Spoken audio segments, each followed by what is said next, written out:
ಈ ತರ ಎ ಆಯ್ತಾ. ಆಮೇಲೆ ಮಾಮೂಲಿ ಅಷ್ಟೇ ಸ್ಪೇಸ್. ಇಲ್ಲಿವರೆಗೂ ಸುಲಭ, ಇಲ್ಲಿಂದ ಇಲ್ಲಿವರೆಗೂ ಮಾಮೂಲಿನೇ, ಹಳೆ ಮೆಥಡ್ ಏನಿದೆ. ಇಷ್ಟು ದಿವಸ ನಾವು ಏನ್ ಪ್ರಾಕ್ಟೀಸ್ ಮಾಡ್ತಾ ಇದ್ರ ಅದೇ ತರಾನೇ. ಬಟ್ ಮೊದಲನೇದು ಮಾತ್ರ ಮಾಡುವಾಗ ಮಾತ್ರ ನಿಮ್ಗೆ ಸ್ವಲ್ಪ ಎಕ್ಸ್ಟ್ರಾ ಕೆಲಸ. ಅವಾಗ ನಿಮ್ಗೆ ಏನು ಅಂತಂದ್ರೆ ನಿಮ್ಗೆ ಅದೊಂದು ಕಾನ್ಶಿಯಸ್ನೆಸ್ ಬರ್ಬೇಕು. ಅದು ಸ್ಪೆಲ್ಲಿಂಗ್ಗಳು ಯಾವ ತರ ಕರೆಕ್ಟ್ ಆಗಿ ಸ್ಪೆಲ್ಲಿಂಗ್ಗಳನ್ನ ನೀವು ಕರೆಕ್ಟ್ ಸ್ಪೆಲ್ಲಿಂಗ್ ನೇ ಟೈಪ್ ಮಾಡೋದು. ಮತ್ತೆ ಆ ಸ್ಪೆಲ್ಲಿಂಗ್ ಏನಿದೆ ಅದು ನಿಮ್ ಮನ್ಸಿಗೂ ಹೋಗ್ಬೇಕು.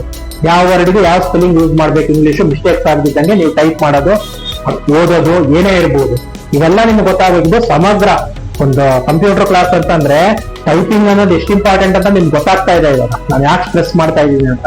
ಈ ಒಂದು ವಸ್ತುವು ಅಂದರೆ ಸಿಲಿಕಾನ್ ನನಗೆ ಪುರಾಣದ ನರಸಿಂಹಸ್ವಾಮಿ ಹಾಗೂ ಹಿರಣ್ಯಕಶ್ಯಪರನ್ನು ನೆನಪಿಸುತ್ತದೆ. ಪ್ಯೂರ್ ಕಂಡಕ್ಟರ್ ಅಂತಲೂ ಹೇಳುವುದಕ್ಕಾಗುವುದಿಲ್ಲ, ಪೂರ್ತಿಯಾಗಿ ಇನ್ಸುಲೇಟರ್ ಸಹ ಅಲ್ಲ, ಮನೆಯ ಹೊರಗೂ ಅಲ್ಲ ಒಳಗೂ ಅಲ್ಲ. ಜಗುಲಿಯ ಮೇಲೆ ಅಂದರೆ ಸೆಮಿ ಕಂಡಕ್ಟರ್ ನ ಡಿಪ್ಲೀಷನ್ ರೀಜನ್ ನ ಅಂತರದ ಪ್ರಕಾರ ಕರೆಂಟ್ ನ ಹರಿಯುವಿಕೆ ನಿರ್ಧಾರವಾಗುತ್ತದೆ. ಅಂದರೆ ಕೆಲವು ಕಂಡೀಷನ್ಗಳಲ್ಲಿ ಮಾತ್ರ ಅದು ಕಂಡಕ್ಟ್ ಮಾಡುತ್ತದೆ. ಐಕಾನ್ಸ್ ಇತ್ತು ಅಲ್ವಾ, ಎಲ್ಲ ಐಕಾನ್ಗಳು ಇಲ್ಲಿ ಫೈಲ್ಸ್ ಇದೆ, ಫೋಲ್ಡರ್ಸ್ ಇದೆ, ಅಪ್ಲಿಕೇಶನ್ಗಳು ಇದೆ, ಕೆಲವು ಶಾರ್ಟ್ ಕಟ್ಸ್ ಮಾಡಿ ಇಟ್ಟಿದ್ದಾರೆ ಅಪ್ಲಿಕೇಶನ್ಗಳು. ಇವೆಲ್ಲ ಸೇರಿ ಕೆಲವು ಐಕಾನ್ಸ್, ಇವನ್ನೆಲ್ಲ ಐಕಾನ್ಸ್ ಅಂತ ಹೇಳ್ತೀವಿ. ICONS ಇವೆಲ್ಲ ಇದೆ. ಅದರೊಳಗೆ ಓಪನ್ ಮಾಡಿದಾಗ ಅದರೊಳಗೂ ನಾವು ಫೋಲ್ಡರ್ಗಳನ್ನ ಹಾಕ್ಬೋದು. ಅದನ್ನ ನಾವು ಸಬ್ ಫೋಲ್ಡರ್ಸ್ ಅಂತ ಹೇಳ್ಬೋದು.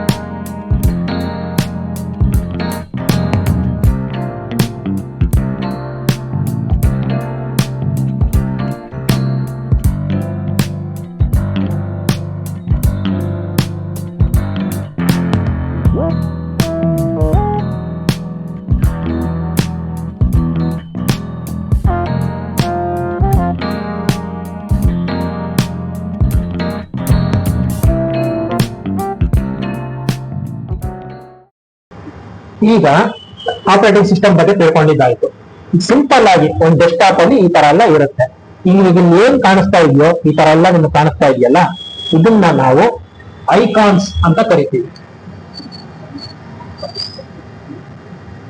ಅದೇನಾದ್ರೂ ಇರ್ಬೋದು, ಇದು ಇದು ಇದು ಇದು ಇವಕ್ಕೆಲ್ಲ ಐಕಾನ್ಸ್ ಅಂತ ಹೇಳ್ತೀವಿ. ಇದೇನ್ ಕಾಣಿಸ್ತಾ ಇದೆಯೋ ಇದು ನಮ್ಗೆ ಗೊತ್ತಾಗ್ಬೇಕು, ಅದು ಏನು ಅಂತ ಗೊತ್ತಾಗ್ಬೇಕು. ನಮ್ಗೆ ನೋಡಿದ ತಕ್ಷಣ ನಮ್ಗೆ ವಿಜುವಲಿ ಅಂದ್ರೆ ಇದು ಏನು ಅಂತಂದ್ರೆ ಆಪರೇಟಿಂಗ್ ಸಿಸ್ಟಮ್ ಇನ್ನೊಂದು ಏನು ಅಂತಂದ್ರೆ ಗುಣ ಏನು ಅಂತಂದ್ರೆ ಅದರಲ್ಲಿ ಈ ವಿಂಡೋಸ್ ಅನ್ನೋದು GUI ಅಂದ್ರೆ ಗ್ರಾಫಿಕ್ ಯೂಸರ್ ಇಂಟರ್ಫೇಸ್. ಬೇಕಾದ್ರೆ ಇಲ್ಲೇ ತೋರಿಸ್ತೀನಿ, ಗೂಗಲ್ ಅಲ್ಲಿ ಟೈಪ್ ಮಾಡಿ ತೋರಿಸ್ತೀನಿ ಏನು ಅಂತ. GUI ಅಂದ್ರೆ ಏನು ಅಂತ, ಗ್ರಾಫಿಕಲ್ ಯೂಸರ್ ಇಂಟರ್ಫೇಸ್ ಅಂದ್ರೆ ವಿಜುವಲ್ ಇಂಟರ್ಫೇಸ್. ವಿಜುವಲ್ ಅಂತ ಅಂತಂದ್ರೆ ನೋಡೋದಕ್ಕೆ ತಾನೇ ನಾವು ವಿಜುವಲ್ ಅಂತ ಅನ್ನೋದು. ನೋಡೋದಕ್ಕೆ ನಮ್ಗೆ ಸುಲಭ ಆಗ್ಬೇಕು. ಈ ಆಪರೇಟಿಂಗ್ ಸಿಸ್ಟಮ್ ಅನ್ನೋದು ಕಂಪ್ಯೂಟರ್ ಮತ್ತೆ ಯೂಸರ್ ಅಂದ್ರೆ ನಾವು ಮನುಷ್ಯ ಮತ್ತೆ ಸಿಸ್ಟಮ್ ಮಧ್ಯದಲ್ಲಿ ಸೇತುವೆ ಆಗಿರೋದು. ಆ ತರನು ಅರ್ಥ ಮಾಡ್ಕೋಬಹುದು ನೀವು ಆಪರೇಟಿಂಗ್ ಸಿಸ್ಟಮ್ ಅಂತ ಅಂತಂದ್ರೆ. ಅದನ್ನ ನಾವು ವಿಜುವಲ್ ಆಗಿ ಅಂದ್ರೆ ಗ್ರಾಫಿಕ್ಸ್ ಈ ತರ ಎಲ್ಲ ಒಂದು ಐಕಾನ್ ಇದೆ, ಒಂದು ಫೋಲ್ಡರ್ ಇದೆ, ಒಂದು ಇದೆ, ಈ ತರ ಎಲ್ಲ ಕಾಣಿಸುತ್ತೆ, ಹಿಂಗೆಲ್ಲ ಇದೆ ಅಂತಂದ್ರೆ ಅದು ವಿಜುವಲಿ ನಮ್ಗೆ ಅದು ಇದಾಗುತ್ತೆ, ರೀಚ್ ಆಗುತ್ತೆ ನಮ್ಗೆ. ಅದಕ್ಕೆ ಅದನ್ನ ಗ್ರಾಫಿಕಲ್ ಯೂಸರ್ ಇಂಟರ್ಫೇಸ್ ಅಂತ ಹೇಳೋದು. ಮಧ್ಯದಲ್ಲಿರೋ ಒಂದು ಸೇತುವೆ ಆಪರೇಟಿಂಗ್ ಸಿಸ್ಟಮ್ ಅಂತಂದ್ರೆ. ಗ್ರಾಫಿಕಲ್ ಅಂತಂದ್ರೆ ಈ ತರ ಎಲ್ಲ ಕಾಣಿಸುತ್ತೆ ನಿಮ್ಗೆ. ಇನ್ನು ಕೆಲವು ಆಪರೇಟಿಂಗ್ ಸಿಸ್ಟಮ್ ಇದೆ, DOS ಅಂತ ಹೇಳ್ತಾರೆ ಅದಕ್ಕೆ. ಹಳೆ ಕಾಲದಲ್ಲಿ ಕಂಪ್ಯೂಟರ್ಗಳೆಲ್ಲ ಸ್ವಲ್ಪ ಕಷ್ಟ ಇರುವಾಗ, ಸ್ಪೀಡ್ ಎಲ್ಲ ಕಡಿಮೆ ಇದ್ದಾಗ ಡಿಸ್ಕ್ ಆಪರೇಟಿಂಗ್ ಸಿಸ್ಟಮ್, DOS ಅಂತಂದ್ರೆ ಡಿಸ್ಕ್ ಆಪರೇಟಿಂಗ್ ಸಿಸ್ಟಮ್. ಇದು ಏನಂತಂದ್ರೆ ಕಮಾಂಡ್ ಮೋಡ್ ಅಲ್ಲಿ ಕಮಾಂಡ್ಗಳನ್ನ ಕಳಿಸಿ ನಾವು ಪ್ರೋಗ್ರಾಮ್ಗಳನ್ನ ರನ್ ಮಾಡ್ತಾ ಇದ್ವಿ ಹಿಂದೆ ಎಲ್ಲ. ಅದನ್ನು ಬೇಕಾದ್ರೆ ತೋರಿಸ್ತೀನಿ. ಇವಾಗ್ಲೂ ಇದೆ ಅದು. CMD ಅಂತ ಈ ತರ ಟೈಪ್ ಮಾಡಿದ್ರೆ ಈ ತರ ಕಮಾಂಡ್ ಪ್ರಾಂಪ್ಟ್ ಅಲ್ಲಿ ಬರುತ್ತೆ. ಇಲ್ಲಿ ನಾವು ಏನೇ ಒಂದು ಕೆಲಸ ಆಗ್ಬೇಕಂದ್ರೆ ಇಲ್ಲಿ ನಾವು ಟೈಪ್ ಮಾಡಿ ಹೇಳ್ತಾ ಇದ್ವಿ. ಇಲ್ಲಿ ಏನಾದ್ರು ಒಂದು ಟೈಪ್ ಮಾಡಿ ನಾವು ಕಮಾಂಡ್ ಕಳಿಸಿ ಅದನ್ನ ಇದ್ ಮಾಡ್ತಾ ಇದ್ವಿ. ಅದಕ್ಕೊಂದು ಎಕ್ಸಾಂಪಲ್ ಕೊಡಿ, ಡಾಸ್ ಕಮಾಂಡ್ ಎಕ್ಸಾಂಪಲ್ಸ್ ಅಂತ ಕೊಡ್ತೀನಿ ನೋಡಿ. ಬೇಕಾದ್ರೆ ನೋಡಿ ಈ ತರ ಎಲ್ಲ ಒಂದು ಡೇಟ್ ಗೊತ್ತಾಗ್ಬೇಕು ಅಂತಂದ್ರೆ ನೋಡಿ ಈ ತರ ಕಮಾಂಡ್ ಕೊಟ್ಬಿಟ್ಟು ಡೇಟ್ ತಿಳ್ಕೊತಾ ಇದ್ವಿ. ಇದು ತುಂಬಾ ಹಳೆ ಕಾಲದಲ್ಲಿ ನಾವು ಈ ತರ ಟೈಪ್ ಮಾಡಿ ಟೆಕ್ಸ್ಟ್ ಮೂಲಕ ಇದು ಟೆಕ್ಸ್ಟ್ ಟೈಪ್ ಕಮಾಂಡ್ ಗಳನ್ನ ಕಳಿಸಿ ನಾವು ಈ ಆಪರೇಟಿಂಗ್ ಸಿಸ್ಟಮ್ ಅಲ್ಲಿ ಟೆಕ್ಸ್ಟ್ ಗಳನ್ನ ಕಮಾಂಡ್ ತರ ಕಳಿಸಿ ನಾವು ಔಟ್ಪುಟ್ ನ ತಗೊಂತಾ ಇದ್ವಿ. ಇನ್ಪುಟ್ ಟೆಕ್ಸ್ಟ್ ಅಲ್ಲಿ, ಔಟ್ಪುಟ್ ಟೆಕ್ಸ್ಟ್ ಅಲ್ಲಿ. ತುಂಬಾ ಬೇಸಿಕ್ ಆಗಿದ್ದು ಕಾಲದಲ್ಲಿ ಈ ತರ ಇತ್ತು. ಈ ತರ ರನ್ ಆಗ್ತಾ ಇತ್ತು ಪ್ರೋಗ್ರಾಮ್. ಇವಾಗಲೂ ಇಂಜಿನಿಯರ್, ಸಾಫ್ಟ್ವೇರ್ ಇಂಜಿನಿಯರ್ಗಳು ಅವ್ರ ಕೋಡ್ ಗಳನ್ನ ರನ್ ಮಾಡೋದು ಈ ತರ ಟೆಕ್ಸ್ಟ್ ಫಾರ್ಮ್ಯಾಟ್ ಅಲ್ಲೇ. ಒಳಗಡೆ ಎಲ್ಲ ಸಾಫ್ಟ್ವೇರ್ ಮಾಡ್ಬೇಕು ಅಂದ್ರೆ ಒಳಗಡೆ ಅದು ಈ ತರ ಕಮಾಂಡ್ಗಳು ಈ ತರ ಕೋಡ್ ಲೆವೆಲ್ ಅಲ್ಲೇ ಎಲ್ಲ ನಡೆಯುತ್ತೆ. ಟೆಕ್ಸ್ಟ್ ಗಳು ಇದು ಮಾಡಿ ನಮಗೆ ಆಚೆ ಕಾಣಿಸ್ಬೇಕಂದ್ರೆ ಅದು ಗ್ರಾಫಿಕ್ ಆಗಿ ಈ ತರ ಕಾಣಿಸುತ್ತೆ. ಒಳಗಡೆ ಈ ತರ ಕೆಲಸ ನಡೀತಾ ಇರುತ್ತೆ. ಒಳಗಡೆ ಈ ತರ ಇರುತ್ತೆ ಆಪರೇಟಿಂಗ್ ಸಿಸ್ಟಮ್, ಈ ತರ ವರ್ಕ್ ಆಗುತ್ತೆ. ಸೊ ಅದನ್ನ ಕಮಾಂಡ್ ಪ್ರಾಂಪ್ಟ್ ಅಂತ ಹಿಂಗೆ ಹೇಳ್ತಾರೆ. ಇದು ತುಂಬಾ ಡೀಟೇಲ್ ಆಗಿ ಏನ್ ಬೇಡ ಟೆಕ್ನಿಕಲ್ ಆಗಿ ಎಕ್ಸ್ಪ್ಲೈನ್ ಮಾಡೋದು. ನಿಮ್ಗೆ ಹೇಳ್ತಾ ಈ ತರ ಇರುತ್ತೆ, ಒಳಗಡೆ ಈ ತರ ಇರುತ್ತೆ ಅಂತ. ಹೀಗೆ ಆಪರೇಟಿಂಗ್ ಸಿಸ್ಟಮ್ಗಳು ಇರುತ್ತೆ. ಅದು ಯೂಸರ್ಗೂ ಅಂದ್ರೆ ನಾವು ಯೂಸರ್ ಮತ್ತೆ ಕಂಪ್ಯೂಟರ್ ಮಧ್ಯದಲ್ಲಿರೋ ಸೇತುವೆನೆ ಆಪರೇಟಿಂಗ್ ಸಿಸ್ಟಮ್ ಅಂತ ಹೇಳೋದಕ್ಕೆ ನಾನು ಇದನ್ನ ಹೇಳ್ತಾ ಇದ್ದೀನಿ ಅಷ್ಟೇ. ಇಲ್ಲಿ ಮತ್ತೆ ವಿಂಡೋಸ್ ಅಂತ ಏನಕ್ಕೆ ಇಟ್ಟಿದ್ದಾರೆ ಹೆಸರು?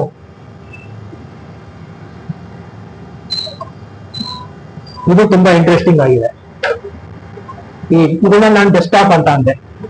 ಇದು ಒಂದು ವಿಂಡೋನೆ. ಅಂದ್ರೆ ನಮ್ಗೆ ಡೆಸ್ಕ್ಟಾಪ್ ಅಲ್ಲಿ ಏನ್ ಕಾಣಿಸ್ತಾ ಇದೆ? ವಿಂಡೋ ಅಂದ್ರೆ ಏನು? ಕಿಟಕಿ. ನೋಡಿ ಇಲ್ಲಿದೆ ನೋಡಿ, ಸಿಂಪಲ್ ಕಿಟಕಿ. ಒಂದು ಕಿಟಕಿ ಮೂಲಕ ನಾವು ಏನಾದ್ರೂ ನೋಡ್ಬೋದು ಅಂತ ಅಷ್ಟೇ ಹೇಳಿ.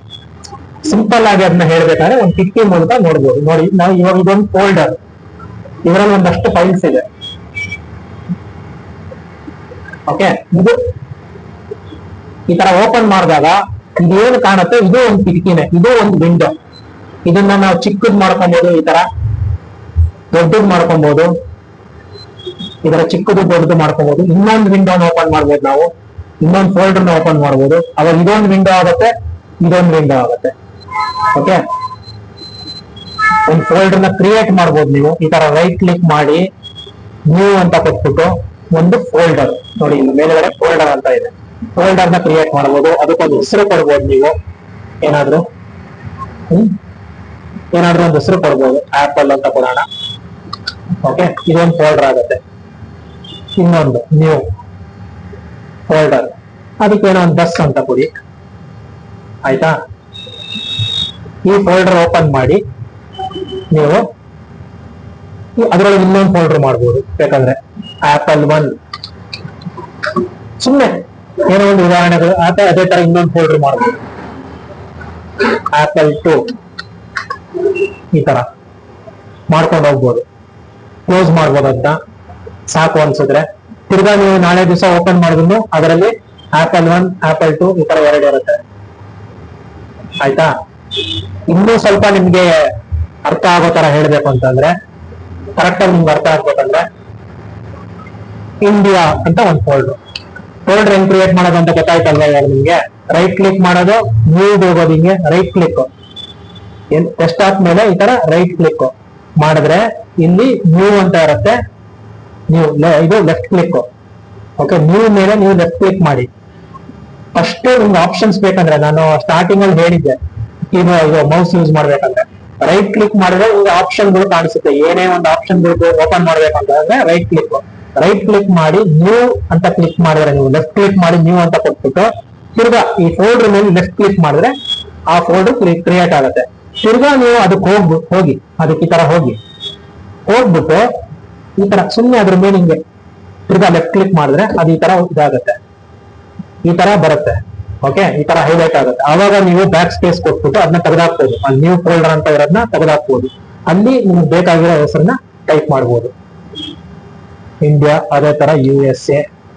ಓಕೆ, ಇಂಡಿಯಾ ಅನ್ನೋದೊಂದು ಫೋಲ್ಡರ್ ಆಯ್ತು, USA ಅನ್ನೋದೊಂದು ಫೋಲ್ಡರ್ ಆಯ್ತು. ಆ ಫೋಲ್ಡರ್ ಅಲ್ಲಿ ಇನ್ನೊಂದ್ ಸ್ವಲ್ಪ ಫೋಲ್ಡರ್ಗಳು ಕ್ರಿಯೇಟ್ ಮಾಡ್ಬೇಕಾ ನೀವು?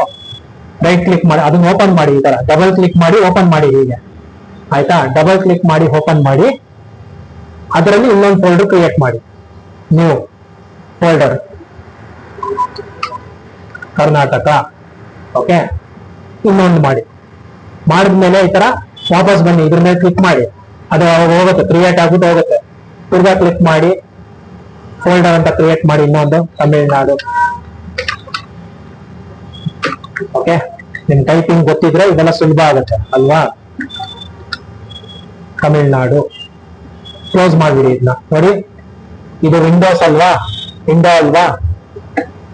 ಇಲ್ಲಿ ಏನ್ ಕಾಣಿಸ್ತಾ ಇದೆ, ಇಲ್ಲಿ ನಿಮ್ಗೆ ಕ್ಲೋಸ್ ಬಟನ್ ಕಾಣಿಸ್ತಾ, ಇದು ಕ್ಲೋಸ್ ಬಟನ್, ಎಕ್ಸ್ ಮಾರ್ಕ್ ಇದೆಯಲ್ಲ, ಇಲ್ಲಿ ನೋಡಿದ್ರೆ ನಿಮ್ ಕ್ಲೋಸ್ ಅಂತ ಹೈಲೈಟ್ ಆಗುತ್ತೆ ಅಲ್ಲಿ. ಮೊಬೈಲ್ ತರಾನೇ ಇದನ್ನು. ನೀವು ಮೊಬೈಲ್ ಎಲ್ಲ ಯೂಸ್ ಮಾಡ್ತಾ ಇರೋದ್ರಿಂದ ನಾನು ಜಾಸ್ತಿ ಹೇಳ್ಕೊಡೋದೇನು ಬೇಕಾಗಿಲ್ಲ ನಿಮ್ಗೆ. ಹಿಂದೆ ಆಗಿದ್ರೆ ಒಂದು 10 ವರ್ಷ 15 ವರ್ಷ ಹಿಂದೆ ಆಗಿದ್ರೆ ಪ್ರತಿಯೊಂದು ನಿಮ್ಗೆ ಒಂಥರ ಸ್ಪೂನ್ ಫೀಡಿಂಗ್ ತರ ಹೇಳ್ಕೊಡ್ಬೇಕಾಗಿತ್ತು. ಬಟ್ ಇವಾಗ ಮೊಬೈಲ್ ಎಲ್ಲಾರು ಯೂಸ್ ಮಾಡ್ತಾ ಇರೋದ್ರಿಂದ ಇವೆಲ್ಲ ನಿಮ್ಗೆ ಸುಲಭ ಆಗುತ್ತೆ.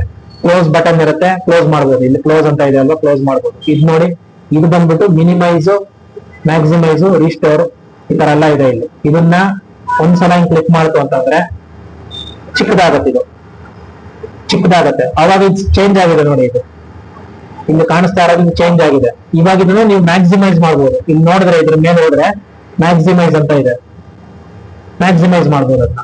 ತಿರ್ಗಾ ಅದರ ಹತ್ರ ಹೋದ್ರೆ ರಿಸ್ಟೋರ್ ಅಂತ ಬರುತ್ತೆ, ರಿಸ್ಟೋರ್ ಡೌನ್. ಚಿಕ್ಕದ್ ಮಾಡ್ಕೊಳ್ಳೋದು, ದೊಡ್ಡದು ಮಾಡ್ಕೊಳ್ಳೋದು, ಚಿಕ್ಕದ್ ಮಾಡ್ಕೊಳ್ಳೋದು, ದೊಡ್ಡದು ಮಾಡ್ಕೊಳ್ಳೋದು,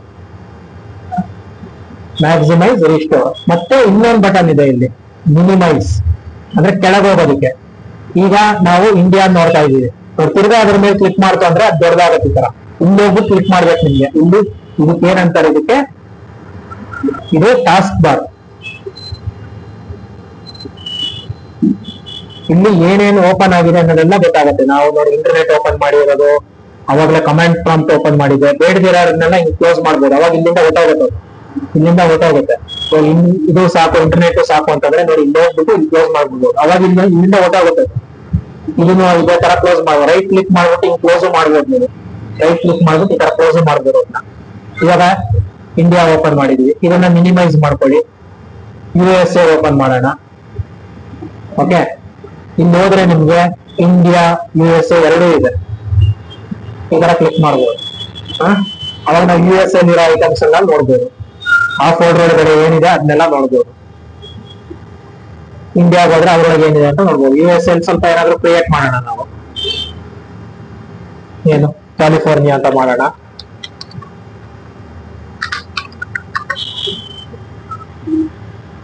ಇನ್ನೊಂದು ಫೋಲ್ಡರ್ ಮಾಡೋಣ, ನ್ಯೂಯಾರ್ಕ್. ಇವೆಲ್ಲ ಪ್ರಾಕ್ಟೀಸ್ ಮಾಡಿ ನೀವು ನಿಮ್ ಸಿಸ್ಟಮ್ ಅಲ್ಲಿ. ಈ ತರ ಎಲ್ಲ ಫೋಲ್ಡರ್ ಕ್ರಿಯೇಟ್ ಮಾಡೋದು ಎಲ್ಲ ಮಾಡಿ. ಇನ್ನೊಂದು ಈಗ ಕ್ಲೋಸ್ ಮಾಡಿ, ಇದನ್ನ ಕ್ಲೋಸ್ ಮಾಡಿ ಅಥವಾ ಮಿನಿಮೈಸ್ ಮಾಡ್ಕೊಳ್ಳಿ. ಇನ್ನೊಂದು ಫೋಲ್ಡರ್ ಕ್ರಿಯೇಟ್ ಮಾಡಿ ಬೇಕಾದ್ರೆ ಇಂಗ್ಲೆಂಡ್, UK. ಇಂಗ್ಲೆಂಡ್ ಗೊತ್ತಿರೋದ್ರಿಂದ ಇಂಗ್ಲೆಂಡ್ ಅಂತಾನೆ ಹಾಕೋಣ. ಅದನ್ನ ಓಪನ್ ಮಾಡಿ, ಹಿಂಗೆ ಡಬಲ್ ಕ್ಲಿಕ್ ಮಾಡ್ಬಿಟ್ಟು ಅದ್ರೊಳಗೆ ಇನ್ನೊಂದು ಫೋಲ್ಡರ್ ಕ್ರಿಯೇಟ್ ಮಾಡಿ. ಲಂಡನ್, ಆ ಸಿಟಿಗಳು ನಾಕ್ತಾ ಇದ್ರೆ ನಿಮ್ಗೆ ಅದ್ರೊಳಗೆ ಏನೇನಿದೆ ಅಂತ ನೀವು ಈ ತರ ಎಲ್ಲ ಟೈಪ್ ಮಾಡ್ಬೋದು.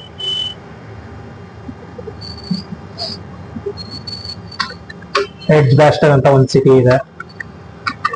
ಈ ತರ ನೀವು ಮಾಡಿ. ಕ್ಲೋಸ್ ಮಾಡ್ತಾ ಇದೀನಿ. ಇವಾಗ ನೋಡಿ, ಇಂಡಿಯಾ, ಇಂಗ್ಲೆಂಡ್, USA ಮೂರು, ನಿಮ್ಗೆ ಯಾವ್ದು ಬೇಕೋ ಅದನ್ನ ಓಪನ್ ಮಾಡ್ಬೋದು. ಈ ತರ ಚಿಕ್ಕದ್ ಮಾಡ್ಕೊಬಹುದು. ಚಿಕ್ಕದ್ ಮಾಡ್ಕೊಂಡು ಹಿಂಗ್ ಎಳೆದಾಡ್ಬೋದು, ಹಿಂಗ್ ಇಟ್ಕೊಂಡು ಲೆಫ್ಟ್ ಕೀನ ಹಿಂಗ್ ಇಟ್ಕೊಂಡು ಈ ತರ ಎಲ್ಲ ಇದನ್ನ ಮೂವ್ ಮಾಡ್ಬೋದು. ಹೀಗೆ ಎಲ್ಲಿ ಬೇಕೋ ಅಲ್ಲಿ ಸ್ಕ್ರೀನ್ ಮೇಲೆ. ಓಕೆ, ಇಂಡಿಯಾ ಅದನ್ನು ಓಪನ್ ಮಾಡ್ಕೊಳ್ಳಿ, ಮಾಡಿ. ಇಲ್ಲಿಂದ ಇಲ್ಲಿಗೆ ಈ ತರ ಮೂವ್ ಮಾಡ್ಬೋದು. ಇದಕ್ಕೆಲ್ಲ ಯೂಸ್ ಆಗುತ್ತೆ. ಈ ತರ ಮಲ್ಟಿಪಲ್ ಇದನ್ನ ಇದು ಓಪನ್ ಮಾಡಿ ಇಟ್ಕೊಂಡ್ರೆ ನೀವು ಇದ್ರಲ್ಲಿರೋದು ನೋಡ್ಬೋದು, ಇದ್ರಲ್ಲಿರೋದು ನೋಡ್ಬೋದು, ಇದನ್ನು ನೋಡ್ಬೋದು. ಇಂಗ್ಲೆಂಡ್ ಓಪನ್ ಮಾಡಿ ನೋಡ್ಬೋದು. ಇಲ್ಲಿ ಹಿಂದ್ಗಡೆ ಇರೋದು ನಿಮ್ಗೆ ಕಾಣಿಸ್ತಾ ಇಲ್ವಾ, ಅದನ್ನ ಏನಾದ್ರು ನೋಡ್ಬೇಕಾ ನೀವು, ಇನ್ನು ಮಿನಿಮೈಸ್ ಮಾಡ್ಕೊಳ್ಳಿ. ಅವಾಗ ಹಿಂದ್ಗಡೆ ಇರೋದನ್ನ ನೀವು ಆಕ್ಸೆಸ್ ಮಾಡ್ಬೋದು. ಎಲ್ಲ ಈ ತರ ಮಿನಿಮೈಸ್ ಮಾಡ್ಕೋಬಹುದು ನೀವು. ಮತ್ತೆ ನಿಮ್ಗೆ ಯಾವ್ದು ಬೇಕೋ ಅದನ್ನ ಈ ತರ ಸೆಲೆಕ್ಟ್ ಮಾಡಿ ನೋಡ್ಕೊಬಹುದು. ಅದನ್ನ ದೊಡ್ಡದು ಮಾಡಿ ನಾವು ಡೀಟೇಲ್ ಆಗಿ ನೋಡ್ಬೇಕು ಅಂತಂದ್ರೆ ಹಿಂಗೆ ಓಪನ್ ಮಾಡಿ. ಇವೆಲ್ಲ ಒಂದೊಂದು ಒಂದು ವಿಂಡೋ. ಇವಾಗ ಇಲ್ಲಿ 3 ವಿಂಡೋ ಇದೆ. USA ಅನ್ನೋದು ಒಂದು ವಿಂಡೋ, ಇಂಡಿಯಾ ಅನ್ನೋದು ಒಂದು ವಿಂಡೋ, ಇಂಗ್ಲೆಂಡ್ ಅನ್ನೋದು ಒಂದು ವಿಂಡೋ ಮೂಲಕ ನಾವು ನೋಡ್ತಾ ಇದ್ದೀವಿ. ಆದ್ರೆ ಇವು ಆಕ್ಚುಲಿ ಫೋಲ್ಡರ್ಗಳು. ಇಂಡಿಯಾ ಅನ್ನೋದು ಒಂದು ಫೋಲ್ಡರು, ಇಂಗ್ಲೆಂಡ್ ಅನ್ನೋದು ಒಂದು ಫೋಲ್ಡರು, USA ಅನ್ನೋದು ಒಂದು ಫೋಲ್ಡರ್. ಆ ಫೋಲ್ಡರ್ಗಳನ್ನ ನಾವು ಓಪನ್ ಮಾಡಿ ಈ ತರ ನೋಡ್ಬೋದು. ಆ ಫೋಲ್ಡರ್ ಒಳಗೆ ಎಕ್ಸ್ಟ್ರಾ ಅಡಿಷನಲ್ ಸಬ್ ಫೋಲ್ಡರ್ಸ್ ಅಂತ ಅಂತೀವಿ. ಫೋಲ್ಡರ್ ಒಳಗೆ ಇನ್ನೊಂದು ಫೋಲ್ಡರ್ ಇದ್ರೆ ಅದನ್ನ ಸಬ್ ಫೋಲ್ಡರ್ ಅಂತ ಅಂತೀವಿ. ಆಯ್ತಾ?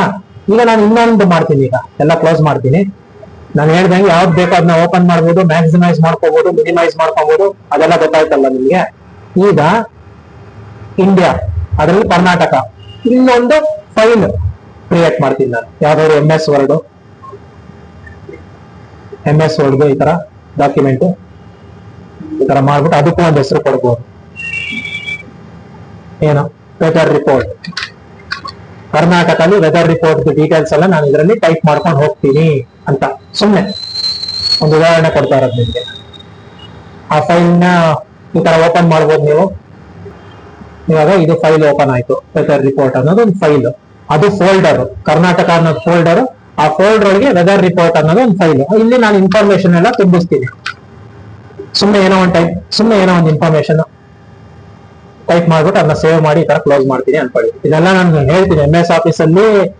MS ಆಫೀಸ್ ಸ್ಟಾರ್ಟ್ ಮಾಡಿದಾಗ ವರ್ಡ್ ಅಲ್ಲಿ ಹೇಗೆ ಟೈಪ್ ಮಾಡೋದು ಅದನ್ನೆಲ್ಲ ಮುಂದೆ ನೋಡೋಣ. ಬಟ್ ನಾನು ಇವಾಗ ಜಸ್ಟ್ ನಿಮ್ಗೆ ಫೋಲ್ಡರ್ ಬಗ್ಗೆ, ಫೈಲ್ ಬಗ್ಗೆ ತಿಳ್ಕೊಳ್ಳೋದಕ್ಕೆ ಸುಮ್ಮನೆ ಎಕ್ಸ್ಪ್ಲೈನ್ ಮಾಡ್ತಾ ಇದ್ದೀನಿ. ಇದ್ರೊಳಗೆ ಒಂದು ಫೈಲ್ ಇದೆ, MS ವರ್ಡ್ ಒಂದು ಫೈಲ್ ಇದೆ, ವೆದರ್ ರಿಪೋರ್ಟ್ ಅಂತ. ಕರ್ನಾಟಕ ಅನ್ನೋದು ಫೋಲ್ಡರ್ ನೋಡಿ. ಇದರ ಐಕಾನ್ ಬೇರೆ, ಇದರ ಐಕಾನ್, ಫೋಲ್ಡರ್ಗಳು ಹಿಂಗ್ ಕಾಣಿಸುತ್ತೆ ಈ ತರ ಯೆಲ್ಲೋ ಕಲರ್, ಈ ತರ ಒಂದು ಸೂಟ್ ಕೇಸ್ ತರ, ಒಂದು ಇದ್ರ ತರ ಇರುತ್ತೆ, ಫೋಲ್ಡರ್ ತರ ಇರುತ್ತೆ. ಅದ್ರೊಳಗೆಲ್ಲ ನಾವು ತುಂಬಿಸ್ಬೋದು ಅನ್ನೋ ತರದಲ್ಲಿ ಇದು ಕಾಣಿಸ್ತಾ ಇದೆ ಅಲ್ವಾ, ಇದಕ್ಕೆ ಫೋಲ್ಡರ್ ಅಂತೀವಿ. ಅದನ್ನ ಓಪನ್ ಮಾಡಿದಾಗ ಇದು ಸಬ್ ಫೋಲ್ಡರ್, ಕರ್ನಾಟಕ ಅನ್ನೋದು ಇಂಡಿಯಾದಲ್ಲಿರೋ ಸಬ್ ಫೋಲ್ಡರ್. ಅದನ್ನ ಓಪನ್ ಮಾಡಿದಾಗ, ಡಬಲ್ ಕ್ಲಿಕ್ ಮಾಡಿ ಓಪನ್ ಮಾಡಿದಾಗ ನಿಮ್ಗೆ ವೆದರ್ ರಿಪೋರ್ಟ್ ಅಂತ ಒಂದು ಫೈಲ್ ಇದೆ. ಅದರಲ್ಲಿ ಇನ್ಫಾರ್ಮೇಶನ್ ಇದೆ. ಈ ವೆದರ್ ರಿಪೋರ್ಟ್ ಐಕಾನ್ ನಾವು ದೊಡ್ಡದು ಮಾಡ್ಕೊಂಡು ಇಲ್ಲಿ ನೋಡಿದಾಗ ಇದು ಐಕಾನ್ ನಿಮ್ಗೆ ಡಿಫ್ರೆನ್ಸ್ ಗೊತ್ತಾಗುತ್ತೆ. ಇದು ಒಂದು MS ವರ್ಡ್ ಡಾಕ್ಯುಮೆಂಟ್. ಇದಕ್ಕೆಲ್ಲ ನಾವು ಫೈಲ್ ಅಂತ ಹೇಳ್ತೀವಿ. ಸೊ ಈ ತರ ಒಂದು ಫೈಲ್ ಇದೆ ಇದರಲ್ಲಿ. ಸೊ ಇಲ್ಲಿ ನಾನು ಪ್ರಾಕ್ಟಿಕಲ್ ಆಗಿ ಎಕ್ಸ್ಪ್ಲೈನ್ ಮಾಡಿದೆ. ಇದನ್ನ ಸ್ವಲ್ಪ ಥಿಯರಿಟಿಕಲ್ ಆಗಿ ನಾನು ಇವಾಗ ಎಕ್ಸ್ಪ್ಲೈನ್ ಮಾಡ್ತೀನಿ. ಇದೆಲ್ಲ ಗೊತ್ತಾಯ್ತಲ್ಲ, ಆನ್ ಮಾಡೋದು, ಬೂಟಿಂಗ್ ಮಾಡೋದು, ಆಪರೇಟಿಂಗ್ ಸಿಸ್ಟಮ್ ಲೋಡ್ ಆಯ್ತು, ಇನ್ಸ್ಟಾಲ್ ಆಗಿದೆ, ಅದು ಲೋಡ್ ಆಯ್ತು, ಒಳಗಡೆ ಏನೇನ್ ಮಾಡ್ತಾ ಇದೀವಿ ನಾವು ಅಂತ ಇವಾಗ ನೋಡ್ತಾ ಇದೀವಿ ಸಿಸ್ಟಮ್ ಅಲ್ಲಿ.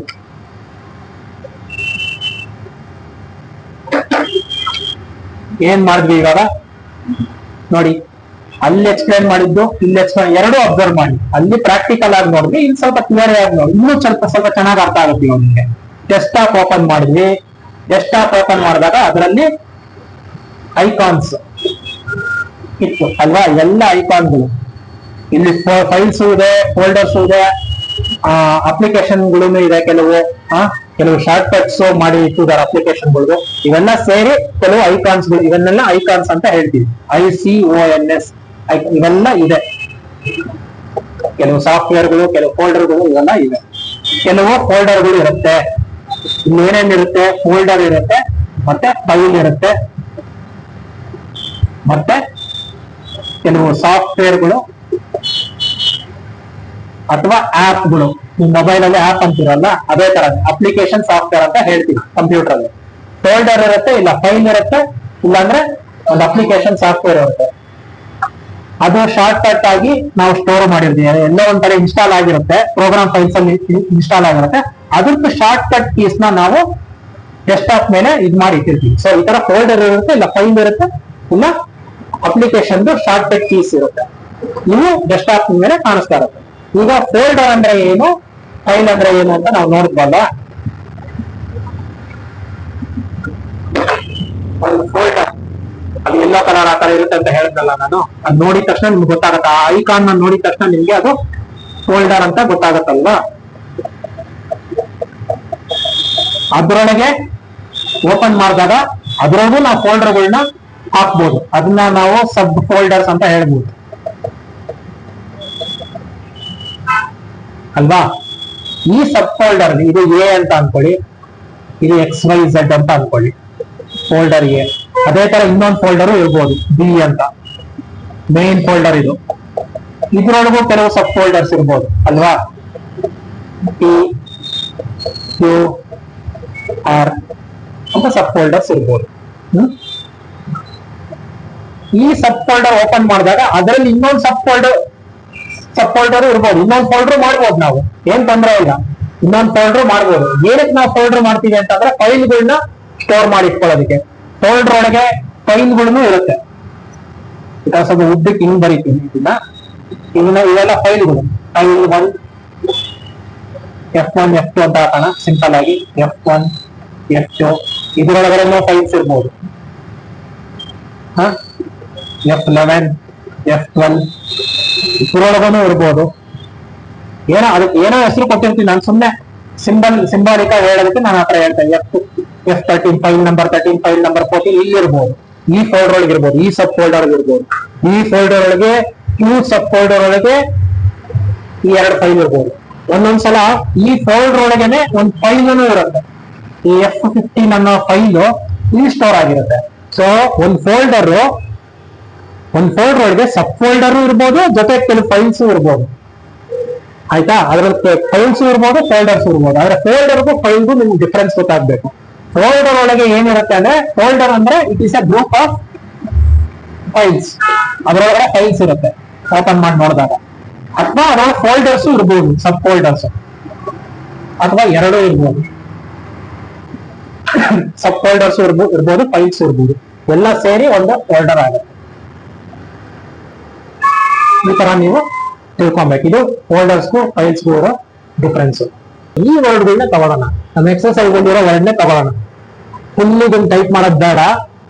ನಾವು ಹಿಂದಿನ ಎಕ್ಸರ್ಸೈಸ್ ಅಲ್ಲಿ ಏನ್ ಮಾಡ್ತಾ ಇದ್ವಿ, ಒಂದು ಸೆಂಟೆನ್ಸ್ ತರ ಕೊಟ್ಬಿಡ್ತಿದ್ದೆ ನಾನು. ಈ ತರ ಸ್ಪೇಸ್ ಕೊಟ್ಬಿಟ್ಟು ಇದು ಮಾಡೋದು. ಯಾಕಂದ್ರೆ ಆ ಎಕ್ಸರ್ಸೈಸ್ಗಳು ಸುಲಭ ಆಗಿತ್ತು. ಇದು ಸ್ವಲ್ಪ ಕಷ್ಟ ಇರೋದ್ರಿಂದ ಬಿಟ್ ಬೈ ಬಿಟ್ಟೆ ಹೋಗೋಣ. ಫಸ್ಟ್ ಲೆಟರ್ಸ್ ಪ್ರಾಕ್ಟೀಸ್ ಮಾಡಿದ್ವಿ, ಈಗ ವರ್ಡ್ಸ್ ಪ್ರಾಕ್ಟೀಸ್ ಮಾಡೋಣ. ಅಲ್ಲಿರೋದೇ ತಗೊಳ್ಳೋಣ. ಏರಿಯಾ. ಓಕೆ, ಏರಿಯಾ ನೀವೇನ್ ಮಾಡ್ತೀರಾ, ಫಸ್ಟ್ ಲೆಟರ್ ಕ್ಯಾಪಿಟಲ್ ಅಲ್ವಾ, ಈ ತರ ಎ. ಆಯ್ತಾ? ಆಮೇಲೆ ಮಾಮೂಲಿ ಅಷ್ಟೇ ಸ್ಪೇಸ್. ಇಲ್ಲಿವರೆಗೂ ಸುಲಭ. ಇಲ್ಲಿಂದ ಇಲ್ಲಿವರೆಗೂ ಮಾಮೂಲಿನೇ, ಹಳೆ ಮೆಥಡ್ ಏನಿದೆ. ಇಷ್ಟು ತನ ಏನ್ ಪ್ರಾಕ್ಟೀಸ್ ಮಾಡ್ತಾ ಇದ್ರ ಅದೇ ತರನೇ. ಬಟ್ ಈ ಮೊದಲನೇದು ಮಾತ್ರ ಮಾಡುವಾಗ ಮಾತ್ರ ನಿಮ್ಗೆ ಸ್ವಲ್ಪ ಎಕ್ಸ್ಟ್ರಾ ಕೆಲಸ. ಶಿಫ್ಟ್ ಹಿಡ್ಕೊಂಡು ಎ, ಶಿಫ್ಟ್ ಹಿಡ್ಕೊಂಡು ಏರಿಯಾ, ಶಿಫ್ಟ್ ಹಿಡ್ಕೊಂಡು ಏರಿಯಾ, ಏರಿಯಾ. ಈ ತರ 5 ಸಲ ಮಾಡ್ಬಿಟ್ಟು ಇದನ್ನ ಬೇಕಾದ್ರೆ 10 ಟೈಮ್ಸ್ ಮಾಡಿ. ಅದನ್ನೇ ಏರಿಯಾ ಏರಿಯಾ ಏರಿಯಾ ಅಂತ ಗೊತ್ತಲ್ಲ ನಿಮ್ಗೆ. ಹಳೆ ಕ್ಲಾಸಲ್ಲಿ ನಾನು ಯಾವ ತರ ಪ್ರಾಕ್ಟೀಸ್ ಮಾಡಿಸ್ತಾ ಇದ್ದೆ ಅಂತ. ಇದೇ ತರನೇ 10 ಸಲ ಮಾಡಿ. ಏರಿಯಾ ಏರಿಯಾ ಅನ್ನೋದು 5 into 10 ಅಂದ್ರೆ ಒಟ್ಟು 50 ಸಲ ಈ ವರ್ಡ್ನ ನೀವು ಟೈಪ್ ಮಾಡ್ಬೇಕಾಗುತ್ತೆ. ಸ್ಪೇಸ್ ಎಂಟರ್ನು ಕೊಟ್ಬಿಟ್ಟು ಮಾಡ್ತೀರಾ. ಬಟ್ ಇಲ್ಲಿ ಏನು ಅಂತಂದ್ರೆ ಒಂದು ಎಕ್ಸ್ಟ್ರಾ ಏನು ಅಂತಂದ್ರೆ ಒಂದು ಕೆಲಸ ನಿಮ್ಗೆ ಶಿಫ್ಟ್ ಹಿಡ್ಕೊಂಡು ನೀವು ಮೊದಲನೇ ಲೆಟರ್ ಮಾತ್ರ ಮಾಡುವಾಗ ಶಿಫ್ಟ್ ಹಿಡ್ಕೊಂಡು ನೀವು ಮಾಡ್ತೀರಾ. ಆಯ್ತಾ? ಅದೇ ತರ ನೆಕ್ಸ್ಟ್ ಹೋಗಿ ಬಿಸಿ, ಬಿ ಇಂದ ಬಿಸಿ. ಅದಕ್ಕೂ ಅಷ್ಟೇ ಮೊದಲನೇ ಸಲ ಮಾತ್ರ, ಮೊದಲನೇ ಲೆಟರ್ ಮಾತ್ರ ಈ ತರ. Okay, B U S Y, B U S Y, B U S Y, B. First ಮಾತ್ರ ನಿಮ್ಗೆ ಕಷ್ಟ ಆಗೋದು ಅಲ್ವಾ, ಬಿ. ಇದನ್ನ ಅಬ್ಸರ್ವ್ ಮಾಡಿ ನಾನು ಯಾವ ತರ ಮಾಡ್ತಾ ಇದ್ದೀನಿ ಅಂತ. ಶಿಫ್ಟ್ ಹಿಡ್ಕೊಂಡು ನೋಡಿ, ಶಿಫ್ಟ್ ಹಿಡ್ಕೊಂಡು ಬಿ. ಅವಾಗ ಇದೆಲ್ಲ ಹೋಗ್ಬಿಡುತ್ತೆ, ಪರವಾಗಿಲ್ಲ. ಇವೆಲ್ಲ ಹೋಗಿ ನೆಕ್ಸ್ಟ್ ಬಂದ್ಬಿಡ್ಬೇಕು ನೀವು. ಇವಾಗ ಯು ಎಸ್ ಅಂತ ಎಲ್ಲ ಟೈಪ್ ಮಾಡುವಾಗ ಈ ಕೈ ಯೂಸ್ ಮಾಡ್ಬೇಕಂತ ನೋಡಿ. ಬಿ ಆದ್ಮೇಲೆ ಯು ಇರೋದು, ಅದಕ್ಕೆ ನೀವು ಬಲಗೈ ಯೂಸ್ ಮಾಡ್ಬೇಕಾಗುತ್ತೆ ಯು ಟೈಪ್ ಮಾಡ್ಬೇಕಾದ್ರೆ. ಸೊ ಆ ಟೈಮಲ್ಲಿ ಮಾತ್ರ ನಿಮ್ ಬೆರಡು ಹಿಂಗ್ ಚಲ್ಲಾಪಿಲ್ಲಿ ಆಗ್ಲಿ. ಓಕೆ, ಪರವಾಗಿಲ್ಲ, ಏನ್ ತೊಂದರೆ ಇಲ್ಲ. ಈ ಶಿಫ್ಟ್ ಒತ್ಬೇಕಂತಂದ್ರೆ ನೀವು ತೆಗಿಲೇಬೇಕಾಗತ್ತೆ. ಹೋಮ್ ಕೀಸ್ ಇಂದ ನಿಮ್ಗೆ ಎಲ್ಲಾ ಬೆರಳುಗಳನ್ನ ಎತ್ತಲೇಬೇಕಾಗತ್ತೆ. ಈ ಕೈದು ಇದು ಇಲ್ಲೇ ಇರ್ಲಿ, ಇದಕ್ಕೇನು ತೊಂದರೆ ಕೊಡ್ಬೇಡಿ. ಈ ಪೊಸಿಷನ್ ಅಂದ್ರೆ ಇರ್ಲಿ, ಹೋಮ್ ಕೀಸ್ ಮೇಲೆ ಇರ್ಲಿ. ಈ ಟೆಕ್ನಿಕ್ಗಳನ್ನ ನಾನು ಹೇಳ್ತಾ ಇದ್ದೀನಿ. ಇದೇ ಥಿಯರಿ ಅಂತಂದ್ರೆ ಇದೇನೆ. ನಾನು ಏನ್ ಟೆಕ್ನಿಕ್ಗಳು ಹೇಳ್ಕೊಡ್ತಾ ಇದ್ದೀನಿ ಅದೇ ಥಿಯರಿ ಇದರಲ್ಲಿ. ಇನ್ನೇನಿದ್ರು ಪ್ರಾಕ್ಟೀಸೇ ಅಲ್ವಾ. ನಾನು ಯಾವಾಗ್ಲೂ ಹೇಳಂಗೆ ಟೈಪಿಂಗ್ ಅಂದ್ರೆ ಪ್ರಾಕ್ಟೀಸ್ ಅಲ್ಲ. ಬಟ್ ಈ ಒಂದು ಕೆಲವು ಟಿಪ್ಸ್, ಈ ಒಂದು ಕೆಲವು ಟೆಕ್ನಿಕ್ಗಳನ್ನ ನಿಮ್ಗೆ ಹೇಳ್ತಾ ಇರ್ತೀನಿ. ಅದನ್ನ ನೀವು ಮನಸ್ಸಲ್ಲಿ ಇಟ್ಕೊಂಡ್ರೆ ಒಳ್ಳೇದು. ಓಕೆ, ಈ ತರ ಇದು ಮಾಡುವಾಗ ಮಾತ್ರ ನಿಮ್ ಸ್ವಲ್ಪ ಈ ಬೆರಳುಗಳು ಹಿಂಗ್ ಹೋದ್ರೆ ಪರವಾಗಿಲ್ಲ. ಈ ಕೈದು ಅದು ಯಾವ್ದಕ್ಕೆ ನೀವು ಶಿಫ್ಟ್ ಯೂಸ್ ಮಾಡ್ತಾ ಇದ್ದೀರೋ, ಶಿಫ್ಟ್ ಕೀ ಯೂಸ್ ಮಾಡ್ತೀರೋ ಆ ಕೈದು ಬೆರಳುಗಳು ಮಾತ್ರ ಈ ತರ ಚೆಲ್ಲಾಪಿಲ್ಲಿ ಆಗುತ್ತೆ. ಬಟ್ ಇದು ಹೀಗೆ ಇರಲಿ, ಇದು ಹೀಗೆ ಇರಲಿ, ಹೋಮ್ ಕೀಸ್ ಮೇಲೆ ಇರಲಿ. ಹಿಂಗ್ ಮಾಡ್ಬಿಟ್ಟು ಇದು ಮಾತ್ರ, ಈ ಬೆರಳು ಮಾತ್ರ ಹಿಂಗೆ ಬೀಗ್ ಹೋಗುತ್ತೆ. ಆಯ್ತಾ? ಇಷ್ಟು ಮಾಡಿದ್ಮೇಲೆ ವಾಪಸ್ ಬಂದ್ಬಿಡ್ಬೇಕು ನೀವು, ವಾಪಸ್ ಹಳೆ ಮೆಥಡ್. ಇದನ್ನ ಮಾಡುವಾಗ ಮಾತ್ರ ಈ ತರ, ಇದು ಫಸ್ಟ್ ಲೆಟರ್ ಮಾಡುವಾಗ ಮಾತ್ರ ಈ ತರ. ಇದನ್ನು 10 ಸಲ ಮಾಡಿ, 5 into 10. ಅದೇ ತರ ನೆಕ್ಸ್ಟ್ ಹೋಗಿ ಇನ್ನೊಂದು ಮಾಡ್ಬಿಡೋಣ. ನೆಕ್ಸ್ಟ್ ಏನಿದೆ, CART, ಕಾರ್ಟ್. ಸಿ ನೋಡಿ, ಸ್ಟಾರ್ಟಿಂಗ್ ಮಾತ್ರ ನೋಡ್ಕೊಳ್ಳಿ. ಸಿ, ಶಿಫ್ಟ್, ಈ ಕೈ ಆಪೋಸಿಟ್ ಕೈ, ಶಿಫ್ಟ್ ಸಿ. ಆಮೇಲೆ ಸಿ. ಜಾಸ್ತಿ ಚೆಲ್ಲಾಪಿಲ್ಲಿ ಆಗೋದು ಬೇಡ, ಸುಮ್ನೆ ಈ ತರ ಆಗ್ಬೇಕಷ್ಟೇ ನಿಮ್ ಪೊಸಿಷನ್. CART, ಹೋಮ್ ಕೇಸ್ಗೆ ಬಂದ್ಬಿಡ್ಬೇಕು. ನಾನು ಹೇಳ್ದಂಗೆ ಯಾವಾಗ್ಲೂ ಇರಲ್ಲ ಇದು. ಒಂದ್ ಸೆಂಟೆನ್ಸ್ ಅಲ್ಲಿ 1-2 ವರ್ಡ್ ಈ ತರ ಇರುತ್ತೆ. ಕ್ಯಾಪಿಟಲ್ ಸ್ಟಾರ್ಟ್ ಮಾಡೋದು ಈ ತರ ಮಾಡಿ ಇದನ್ನ 10 ಟೈಮ್ಸ್ ಈ ತರ ಮಾಡ್ಕೊಂಡು ಹೋಗ್ತೀರಾ. ನೆಕ್ಸ್ಟ್ ಡಕ್ಕು, ಈವನ್ನು ಎಲ್ಲ ಅವೆಲ್ಲ ಎಡಗೈ ಎಲ್ಲ ಇದೆ. ದೀನಿ ನೋಡಿ ಇಲ್ಲೇ ಇದೆ, ಈ ಇಲ್ಲೇ ಇದೆ. ಸೊ ಅದನ್ನ ನಾನು ಮಾಡಕ್ ಹೋಗಲ್ಲ. ಬಲಗೈ ಯಾವ್ದಾದ್ರು ತಗೊಳ್ಳೋಣ. 5 ಹೋಗ್ಬಿಡೋಣ. 5 ಏನಿದೆ ಅಲ್ಲಿ, ಐಡಿಯಾ. Okay, idea. ಫಸ್ಟ್ ಮಾತ್ರ ನೋಡಿ. ಇದಕ್ಕೆ ಸ್ವಲ್ಪ ಬೇರೆ ತರ ಆಯ್ತು. ಇವಾಗ ಈ ಕೈನ ಯೂಸ್ ಮಾಡ್ಬೇಕು ಶಿಫ್ಟ್ಗೆ. ಈ ಕೈನು ಇಂಡೆಕ್ಸ್ ಇದೆ, ಯಾವ್ದು ಲಿಟಲ್ ಫಿಂಗರೇ ಯೂಸ್ ಮಾಡ್ಬೇಕು. ಚಿಕ್ಕ ಕಿರು ಬೆರಳು ಅದನ್ನೇ ಯೂಸ್ ಮಾಡ್ಬೇಕು. Shift I. ಈ ಬೆರಳು ಇದ್ರ ಪೊಸಿಷನ್ ಸೇಮೇ, ನೀವು ಹಳೆ ಮೆಥಡ್ ಏನೇನೆ ಇಲ್ಲಿವರೆಗೂ ಏನ್ ಪ್ರಾಕ್ಟೀಸ್ ಮಾಡಿದ್ರು ಹಂಗೆ ಸ್ವಲ್ಪ ಹಿಂಗೆ ಅಪ್ಪರ್ ಕೀ ಹೋಗ್ಬೇಕಲ್ವಾ ಐಗೆ. ಇದು ಮಾತ್ರ ಈ ತರ ಶಿಫ್ಟ್. ಈ ಕೈ ಮಾತ್ರ ನೀವು ಈ ತರ ಮಾಡ್ಬೇಕು. ಸೊ ಎರಡು ಅಟ್ ಎ ಟೈಮ್ ನೀವು ಎರಡು ಕೈಗೂ ಯೂಸ್ ಮಾಡ್ತೀರಾ. ಒಂದು ಕೀ ಟೈಪ್ ಮಾಡೋದಕ್ಕೆ ಎರಡು ಬೆರಳನ್ನ ಯೂಸ್ ಮಾಡ್ತೀರಾ. ಒಂದೇ ಕೀಗೆ ಐ ಅನ್ನೋದನ್ನ ಟೈಪ್ ಮಾಡಕ್ಕೆ ಎರಡು ಕೀ ಯೂಸ್ ಮಾಡ್ತಾ ಇದ್ದೀರಾ.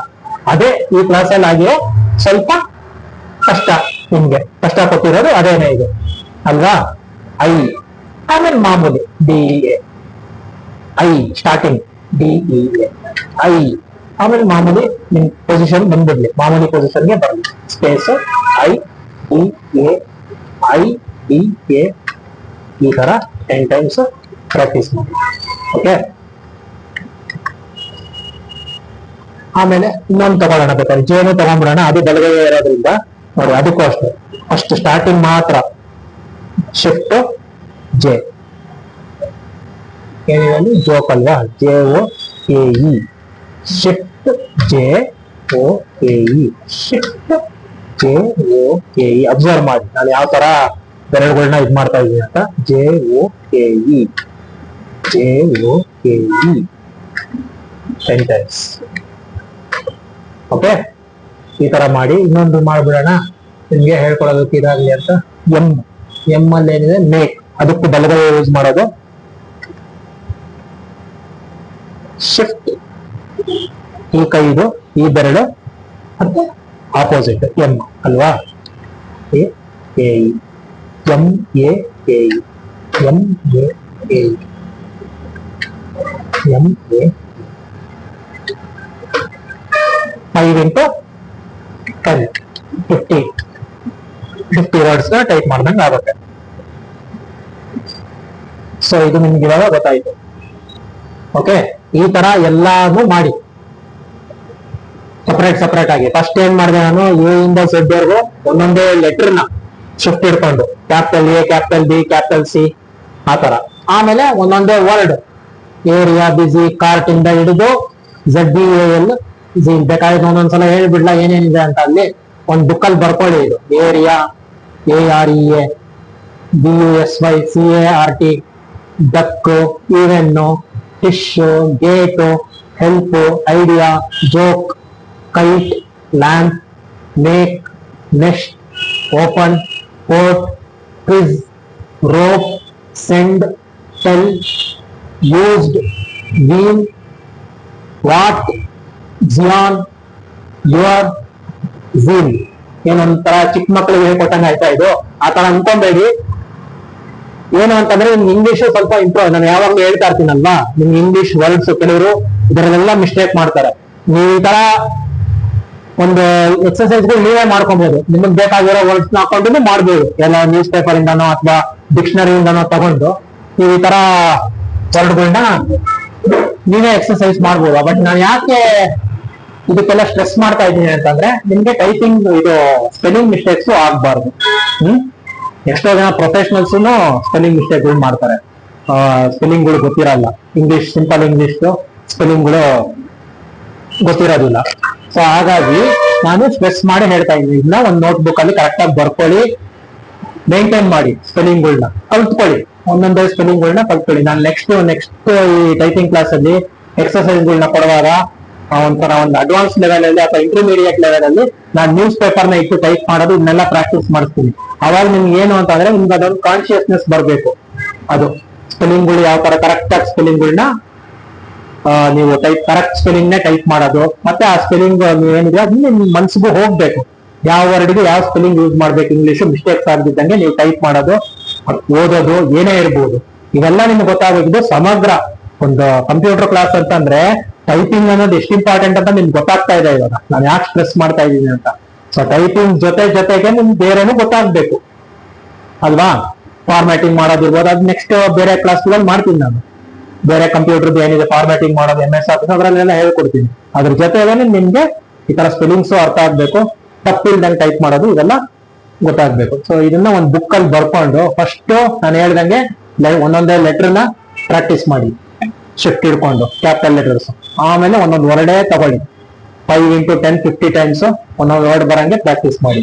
ಆಮೇಲೆ ಬೇಕಾದ್ರೆ ಸೆಂಟೆನ್ಸ್ ತರ ತಗೊಳ್ಳಿ, ಆಯ್ತಾ? ಒಂದೇ ಸಲ ಏರಿಯಾ, ಬಿಸಿ, ಕಾರ್ಟ್, ಡಕ್, ಈವೆಂಟ್ ಈ ತರ ಮಾಡ್ಬಿಟ್ಟು ಟೈಪ್ ಮಾಡ್ಬಿಟ್ಟು ಅದನ್ನ 10 ಸಲ. ಬೆಂಗಳೂರು ಎಲೆಕ್ಟ್ರಾನಿಕ್ ಸಿಟಿ ಹಾಗೂ ಸಿಲಿಕಾನ್ ವ್ಯಾಲಿ ಎಂದು ಪ್ರಸಿದ್ಧಿ ಪಡೆದಿದೆ. ಎಲೆಕ್ಟ್ರಾನಿಕ್ ಜಗತ್ತಿನಲ್ಲಿ ಸಿಲಿಕಾನ್ ಎಂಬ ವಸ್ತುವಿನಿಂದ ದೊಡ್ಡ ಕ್ರಾಂತಿಯೇ ಆಯಿತು. ಈ ಒಂದು ವಸ್ತುವು ಅಂದರೆ ಸಿಲಿಕಾನ್ ನನಗೆ ಪುರಾಣದ ನರಸಿಂಹಸ್ವಾಮಿ ಹಾಗೂ ಹಿರಣ್ಯಕಶ್ಯಪರನ್ನು ನೆನಪಿಸುತ್ತದೆ. ಕಂಡಕ್ಟರ್ ಇನ್ಸುಲೇಟರ್ ಎಂದರೇನು ಎಂದು ನೀವು ಹಿಂದಿನ ಸಂಚಿಕೆಯಲ್ಲಿ ತಿಳಿದುಕೊಂಡಿರಿ. ಸಿಲಿಕಾನ್ ಎಂಬುದು ಸೆಮಿಕಂಡಕ್ಟರ್.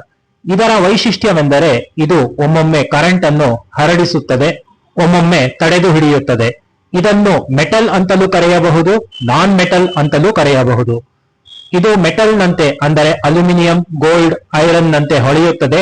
ಜೊತೆಗೆ ನಾನ್ ಮೆಟಲ್ ನಂತೆ ಅಂದರೆ ಪ್ಲಾಸ್ಟಿಕ್, ವುಡ್, ಗ್ಲಾಸ್ ಇವುಗಳಂತೆ ಮುರಿಯಲೂಬಹುದು. ಹಾಗಾಗಿ ಇದನ್ನು ಮೆಟಲಾಯ್ಡ್ ಎಂದು ಕರೆಯುತ್ತಾರೆ. ಅಂದರೆ ಹಿರಣ್ಯಕಶ್ಯಪು ಕೇಳುವಂತ ಹಗಲೂ ಅಲ್ಲ, ರಾತ್ರಿಯೂ ಅಲ್ಲ, ಸಂಜೆ.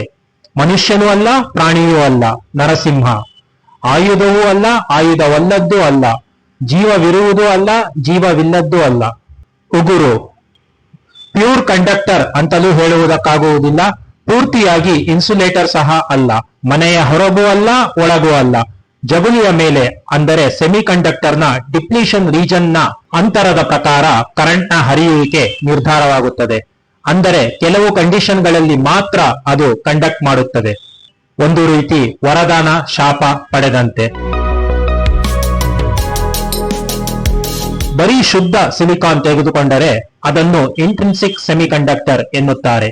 ಇಂತಹ ಸೆಮಿಕಂಡಕ್ಟರ್ನ ಅಟಾಮಿಕ್ ಸ್ಟ್ರಕ್ಚರ್ ತೆಗೆದುಕೊಂಡರೆ ಇದರಲ್ಲಿ ಕಂಡಕ್ಟರ್ನ ಆಟಮ್ಗಳಂತೆಯೇ ಫ್ರೀ ಎಲೆಕ್ಟ್ರಾನ್ಗಳಿದ್ದರೂ ಸಹ ಅವುಗಳು ಪಕ್ಕದ ಆಟಮ್ಗಳಿಗೆ ಅಂಟಿಕೊಂಡು ಕೋವಲೆಂಟ್ ಬಾಂಡ್ಗಳನ್ನು ಮಾಡಿಕೊಳ್ಳುತ್ತವೆ.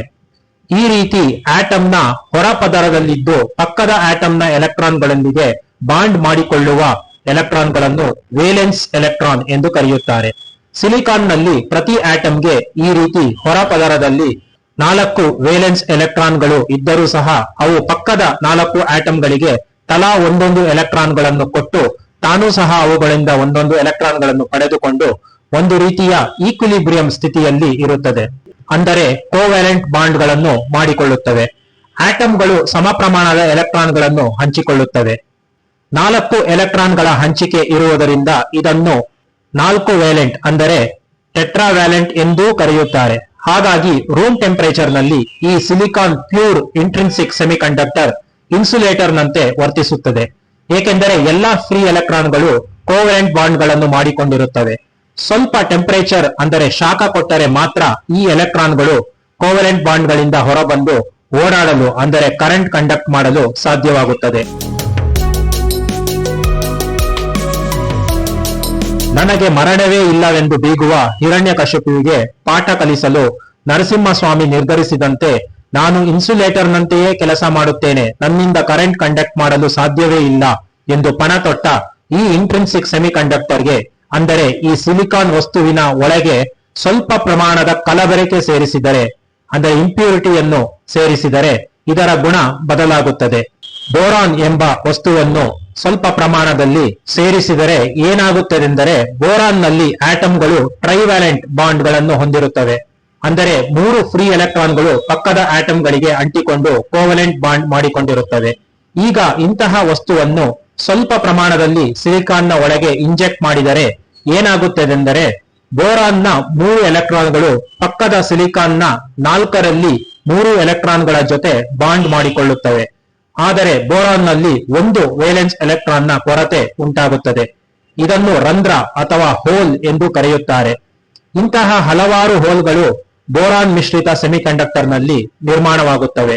ಈ ಹೋಲ್ಗಳು ಎಲೆಕ್ಟ್ರಾನ್ಗಳಿಗೆ ವಿರುದ್ಧವಾಗಿರುವುದರಿಂದ ಅಂದರೆ ವಾಸ್ತವವಾಗಿ ಎಲೆಕ್ಟ್ರಾನ್ಗಳ ಇಲ್ಲದಿರುವಿಕೆ ಅಂದರೆ ಅಭಾವದಿಂದ ಉಂಟಾದ ವಸ್ತು ಆಗಿರುವುದರಿಂದ ಈ ಹೋಲ್ಗಳಿಗೆ ಪಾಸಿಟಿವ್ ಚಾರ್ಜ್ ಕೊಡಬಹುದಾಗಿದೆ. ಹಾಗಾಗಿ ಇಂತಹ ಬೋರಾನ್ ಮಿಶ್ರಿತ ಸೆಮಿಕಂಡಕ್ಟರ್ಗಳನ್ನು ಪಿ ಟೈಪ್ ಸೆಮಿಕಂಡಕ್ಟರ್ ಎಂದು ಕರೆಯುತ್ತಾರೆ. ಏಕೆಂದರೆ ಇದರಲ್ಲಿ ಪಾಸಿಟಿವ್ ಅಂದರೆ ಹೋಲ್ಗಳು ಹೆಚ್ಚುವರಿಯಾಗಿ ಇರುತ್ತವೆ. ಪಿ ಟೈಪ್ ಸೆಮಿಕಂಡಕ್ಟರ್ ನಲ್ಲಿ ಹೋಲ್ಗಳು ಮೆಜಾರಿಟಿ ಚಾರ್ಜ್ ಕ್ಯಾರಿಯರ್ ಆಗಿರುತ್ತವೆ, ಅಂದರೆ ಹೋಲ್ಗಳ ಸಹಾಯದಿಂದ ಕರೆಂಟ್ ಹರಿಯುತ್ತದೆ. ಎಲೆಕ್ಟ್ರಾನ್ಗಳು ಇಲ್ಲಿ ಮೈನಾರಿಟಿ ಚಾರ್ಜ್ ಕ್ಯಾರಿಯರ್ ಆಗಿರುತ್ತವೆ.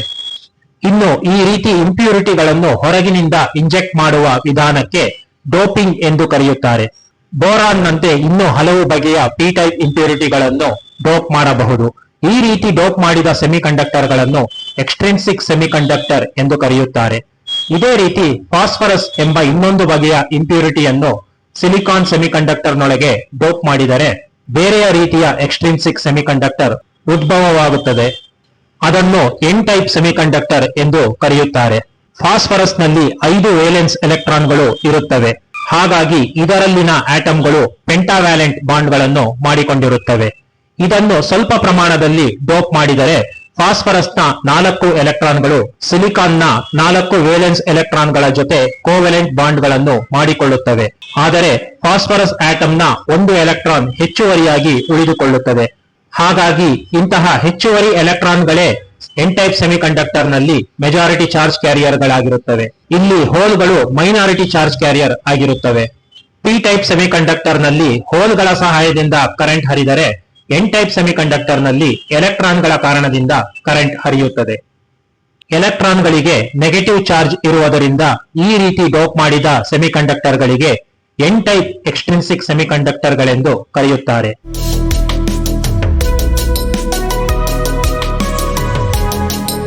ಈಗ ನಮಗೆ ಇಂಟ್ರಿನ್ಸಿಕ್ ಸೆಮಿಕಂಡಕ್ಟರ್ ಅಂದರೆ ಶುದ್ಧ ಸಿಲಿಕಾನ್ ಸೆಮಿಕಂಡಕ್ಟರ್ ಗಳೆಂದರೇನು, ಪಿ ಟೈಪ್ ಮತ್ತು ಎನ್ ಟೈಪ್ ಎಕ್ಸ್ಟ್ರಿನ್ಸಿಕ್ ಸೆಮಿಕಂಡಕ್ಟರ್ ಗಳೆಂದರೇನು, ಅವುಗಳ ಗುಣವೇನು ಎಂಬುದು ಅರ್ಥವಾಯಿತು. ಆದರೆ ಸಹಜ ಸ್ಥಿತಿಯಲ್ಲಿ ಈ 3 ರೀತಿಯ ಸೆಮಿಕಂಡಕ್ಟರ್ಗಳು ಕಂಡಕ್ಟ್ ಮಾಡುವ ಸಾಮರ್ಥ್ಯವನ್ನು ಹೊಂದಿರುವುದಿಲ್ಲ. ಟೆಂಪರೇಚರ್ ಇನ್ಕ್ರೀಸ್ ಮಾಡಿದರೆ ಮಾತ್ರ ಇವು ಸ್ವಲ್ಪ ಪ್ರಮಾಣದಲ್ಲಿ ಕಂಡಕ್ಟ್ ಮಾಡಲು ಸಾಧ್ಯವಾಗುತ್ತವೆ. ಇಷ್ಟು ಮಾಡಿದ ಹೊರತಾಗಿಯೂ ಇನ್ಸುಲೇಟರ್ ಗಳಂತೆಯೇ ಕೆಲಸ ಮಾಡುತ್ತವೆ ಎಂದಾಯಿತು. ಏಕೆಂದರೆ ಇನ್ಸುಲೇಟರ್ಗಳು ಸಹ ಟೆಂಪರೇಚರ್ ಹೆಚ್ಚಾದಂತೆ ಕೊಂಚ ಪ್ರಮಾಣದಲ್ಲಿ ಕರೆಂಟ್ ಕಂಡಕ್ಟ್ ಮಾಡುತ್ತವೆ. ಆದರೆ ನಮ್ಮ ಉದ್ದೇಶ ಒಂದು ಪವರ್ ಸಪ್ಲೈ ಅಥವಾ ಬ್ಯಾಟರಿ ಕನೆಕ್ಷನ್ ಕೊಟ್ಟರೆ ಕೆಲ ಪರಿಸ್ಥಿತಿಗಳಲ್ಲಿ ಇವು ಕಂಡಕ್ಟ್ ಮಾಡಬೇಕು, ಕಂಡಕ್ಟರ್ ನಂತೆ ಪರಿವರ್ತನೆಯಾಗಬೇಕು. ಇನ್ಸುಲೇಟರ್ ಆಗಿಯೇ ಉಳಿದರೆ ಹಿರಣ್ಯಕಶಿಪುವಿನ ವರವು ಗೆದ್ದಂತೆ, ಮರಣವಿಲ್ಲದಂತೆಯೇ ಆಗುತ್ತದೆ. ಹಾಗಾದರೆ ಇನ್ನೇನು ಮಾಡಬೇಕು ಎಂದು ನರಸಿಂಹಸ್ವಾಮಿ ಯೋಚಿಸುತ್ತಾ ಹೋದಂತೆ ಹೊಸದೊಂದು ಮಾರ್ಗ ಹುಟ್ಟಿಕೊಳ್ಳುತ್ತದೆ. ಅದುವೇ ಪಿಎನ್ ಜಂಕ್ಷನ್, ಅಂದರೆ ಪಿ ಮತ್ತು ಎನ್ ಟೈಪ್ ಸೆಮಿಕಂಡಕ್ಟರ್ ಗಳ ಮಿಶ್ರಣ. ಅದು ಹೇಗೆ ಕೆಲಸ ಮಾಡುತ್ತದೆ ಮತ್ತು ಅದಕ್ಕೆ ಡಯೋಡ್ ಎಂದು ಏಕೆ ಹೆಸರಿಟ್ಟರು, ಇವೆಲ್ಲವನ್ನು ಮುಂದಿನ ಸಂಚಿಕೆಯಲ್ಲಿ ತಿಳಿದುಕೊಳ್ಳೋಣ. ನಮ್ಮ ಈ ಕಂಪ್ಯೂಟರ್ ಸರಳ ಜ್ಞಾನ ಮಾಲಿಕೆಯಲ್ಲಿ ನಾವು ಈ ವಿಷಯಗಳನ್ನು ಆದಷ್ಟು ಸಂಕ್ಷಿಪ್ತವಾಗಿ ಹಾಗೂ ಕುತೂಹಲ ಹುಟ್ಟುವ ರೀತಿಯಲ್ಲಿ ಹೇಳುತ್ತೇವೆ. ಇನ್ನೂ ವಿವರವಾಗಿ ಅರ್ಥ ಮಾಡಿಕೊಳ್ಳಲು ನೀವು ಸಾಕಷ್ಟು ಪುಸ್ತಕಗಳನ್ನು ಓದಬೇಕು ಹಾಗೂ ಅಧ್ಯಯನ ಮಾಡಬೇಕು. ಆಗ ನಿಮಗೆ ಆಳವಾಗಿ ಅನೇಕ ವಿಷಯಗಳು ಅರ್ಥವಾಗುತ್ತಾ ಹೋಗುತ್ತದೆ. ಈ ಕಾರ್ಯಕ್ರಮದ ಇನ್ನೊಂದು ಉದ್ದೇಶವೆಂದರೆ ಕರ್ನಾಟಕದಲ್ಲಿ ಕನ್ನಡ ಮಾಧ್ಯಮ ಹಾಗೂ ಅನಿವಾರ್ಯವಾಗಿ ಇಂಗ್ಲಿಷ್ ಮೀಡಿಯಂನಲ್ಲಿ ಓದುತ್ತಿರುವ ಎರಡೂ ಬಗೆಯ ವಿದ್ಯಾರ್ಥಿಗಳಿಗೆ ಅರ್ಥವಾಗುವಂತೆ ಈ ಕಾರ್ಯಕ್ರಮವನ್ನು ರೂಪಿಸಲು ಶಕ್ತಿ ಮೀರಿ ಪ್ರಯತ್ನ ನಡೆಸುತ್ತಿದ್ದೇವೆ. ನಿಮ್ಮ ಪ್ರೋತ್ಸಾಹ ಸದಾ ನಮ್ಮ ಮೇಲಿರಲಿ. ಸಾಧ್ಯವಾದಷ್ಟು ಜನರಿಗೆ ನಮ್ಮ ಕಂಪ್ಯೂಟರ್ ಕಲಿ ವಿಡಿಯೋಗಳನ್ನು ಪರಿಚಯಿಸಿ, ಶೇರ್ ಮಾಡಿ. ವಂದನೆಗಳು.